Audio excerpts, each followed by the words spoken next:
Welcome to the Jill on Money podcast. It's Tuesday, September 7th, and we are here to try to take the mystery out of your financial life. We're here to help you take control of your financial life. We are here to maybe stop you from spinning around like a top and making yourself crazy about your money. Whatever it is, we want to help. Mark and I are dedicated to this goal of just trying to make this easier for all of you.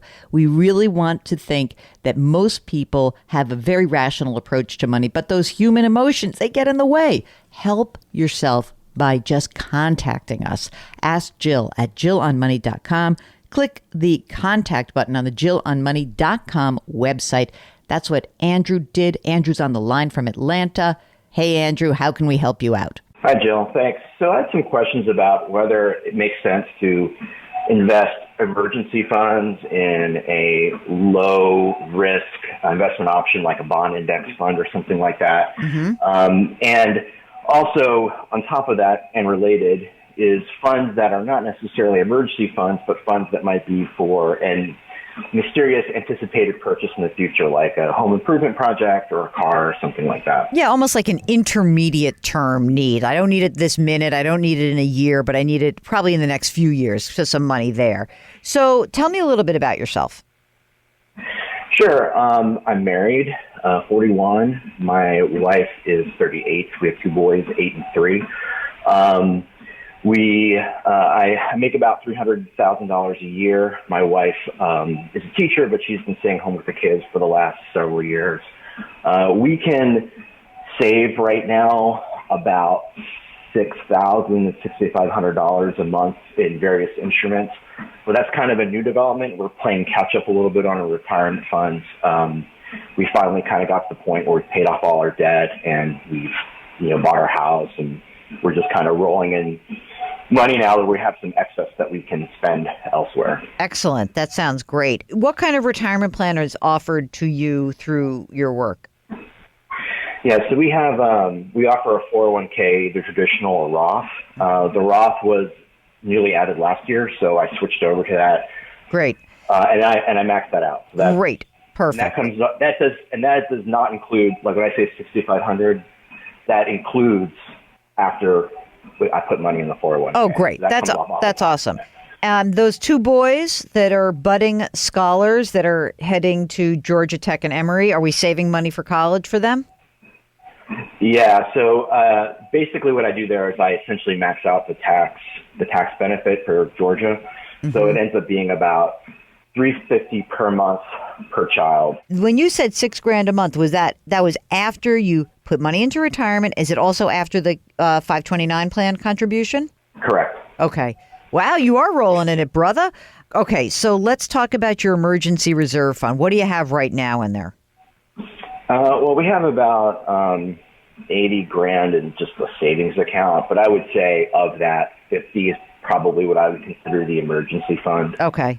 So and 30 is kind of that intermediate buffer. Okay, fine. And then what about non-retirement investments? Do you have some money that's socked away already or not? Yeah, we're starting that up. So my wife has some kind of, it's through her father's previous employer, but she's got like a mutual fund that's basically an index fund that she has some money in. There's about $30,000 there. We've got about 35 to 40 in a betterment account. That's just kind of what they recommend, a 90-10 split.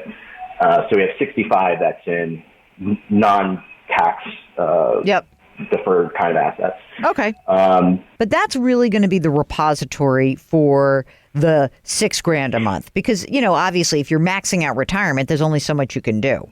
And you're putting money away for the kids, there's only so much you can do, right?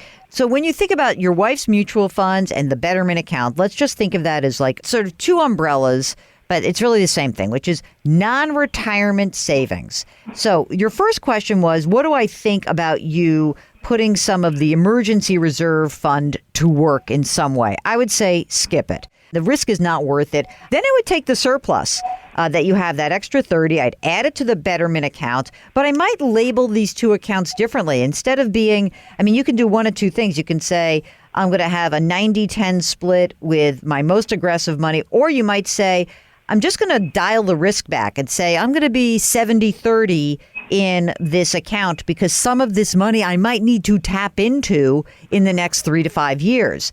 Alternatively, if that feels like it's too hard, you can keep it separate. You can almost say, well, maybe my wife's mutual funds, they're more balanced in nature, and that's where we're going to keep the unexpected larger expense fund, and the Betterment stays real risky. But I think that as you go forward, you have to do whatever feels right for you guys. If it feels better to, again, strip out your money in different ways, but it's just as reasonable to say, I just want one account. I'm just going to pull the risk back on this because I'm not a huge fan of 90-10, with all due respect to my friends at Betterment.